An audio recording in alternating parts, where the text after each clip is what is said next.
இன்றைக்கு ஆண்டவர் நம்மளை பார்த்து சொல்றாரு, நான் உன்னை என்ன பண்ண போறேன்னா அதிசயங்களை காண பண்ணுவேன். எப்படி அதிசயமா இருக்குமா? நீ எகிப்துல இருந்து வந்ததை பார்த்தல்ல, எப்படி இருந்துச்சு? அவங்க அன்னைக்கு அப்படி திரளான கூட்டமா நடந்து வந்தாங்க. திரளான கூட்டம், கொஞ்ச நெஞ்ச பேர்லாம் இல்ல, ஒரு பெரிய கூட்டம். அந்த கூட்டத்துல நான் என்ன செஞ்சேன் தெரியுமா? அதிசயத்தை காண பண்ணேன். அந்த கூட்டத்துல நிறைய அற்புதங்களை செஞ்சேன். அந்த கூட்டத்துல அவங்க வேண்டியதெல்லாம் கொடுத்தேம்மா. அவங்க திரளான கூட்டமா இருந்தும் அவங்களுக்கு தண்ணீர் கொடுத்தேன். திரளான கூட்டங்களுக்கு உணவு கொடுத்தேன். அது மாத்திரம் இல்ல, இயேசு அந்த இடத்துல நிறைய எதிரிகள் வந்தாங்க. எதிரிகள் மத்தியில வெற்றியை கொடுத்தாரு. சில இடங்கள்ல எதிரிகள் நினைச்சாங்க இவங்களால நம்மள ஒண்ணும் செய்ய முடியாது. அப்படிப்பட்ட இடத்துல கூட கர்த்தருடைய ஜனங்கள் யுத்தமே பண்ணாம வெற்றி நடந்துச்சு. அப்படி சில இடங்கள்ல பார்க்கலாம். ஒண்ணு செங்கடல், அவங்க யுத்தமே பண்ணல, கர்த்தர் உங்களுக்காக யுத்தம் பண்ணுவார். செங்கடலை ரெண்ட பிளந்தாங்க, அது நடுவுல போனாங்க. பார்வனுடைய முழு சேனை என்ன பண்ணுச்சு? அதுல முழுகடிக்கப்பட்டது ஒண்ணு. அடுத்தாப்புல நீங்க அப்படியே பாத்தீங்க அப்படின்னா எரிகோ, ஒரு பெரிய பலமாய்ந்த கோட்டை, யுத்தம் கர்த்தர் செய்தார். இவங்க துதித்து பாடி ஆர்ப்பரித்து சுத்தினாங்க, எரிகோ மொத்தமா விழுந்துருச்சு. அவ்வளவுதான், முடிஞ்சு போச்சு. அவன் தனக்கு அது ஒரு பெரிய பலமா மதில நினைச்சான். ஆண்டவர் ஊதி விட்ட மாதிரி அது அவ்வளவு பொழு பொழுன்னு விழுந்துருச்சு. அப்ப கவனித்து பாருங்க, நம்மளை வெறும் ஆசீர்வாதத்தினால மட்டும் நிரப்புறவர் அல்ல, நம்மை வெற்றியை காண பண்ணுகிற கர்த்தர். ஒன்னு அதிசயங்களை காண பண்ணுவேன்னு என்ன அர்த்தம்? அதிசயம் என்னது? இஸ்ரேல் ஜனங்கள் பட்டயமே எடுக்கல, பார்வனுடைய முழு சேனையும் கொண்டாச்சு. கவனித்து பாருங்க, அது ஒரு பெரிய அதிசயம்.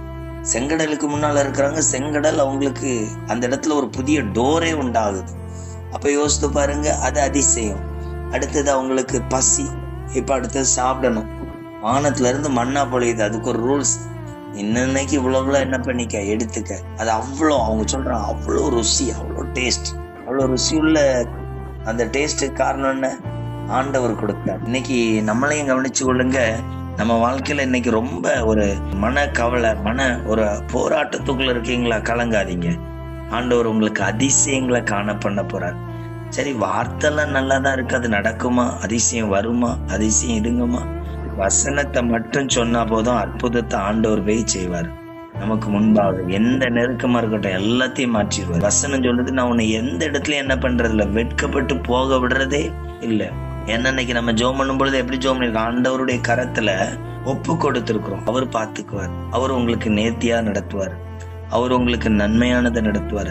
அதனால என்ன பண்ணாதீங்க, சோர்ந்து போகாதீங்க. கர்த்தர் ஒவ்வொன்றையும் அதன் காலங்கள்ல நேர்த்தியாய் செய்கிறவர். ஏதாவது நமக்கு இல்லைன்னு விட மாட்டார், ஏதாவது தட்டுப்பட விட மாட்டார். அவர் அந்தந்த வேலைகள் என்ன பண்ணுவார்? கிரயமாய் அவருடைய சித்தத்தின்படி சூப்பரா நமக்கு என்ன பண்ண போறாரு? நடத்தி தர போறாரு. அப்ப இந்த இடத்துல சொல்லப்பட்டிருக்காரையும் கவனித்துக் கொள்ளுங்க. நீங்க எகிப்துல அந்த பார்த்தது போல நான் உங்களுக்கு என்ன பண்ண போறேன்? அற்புதங்களை செய்ய போறேன், அதிசயங்களை காண பண்ண போகிறேன். இன்னைக்கு சூழ்நிலை ஒருவேளை ரொம்ப கஷ்டமா காணப்படுதா? கலங்காதீங்க, ஆண்டவர் நடத்துவார். அவருக்கு எல்லாமே ஒரு நொடி தான். நம்ம செய்ய வேண்டியதெல்லாம் என்னது? நம்ம ஜெபம், விசுவாசத்தை அறிக்கையிடணும்.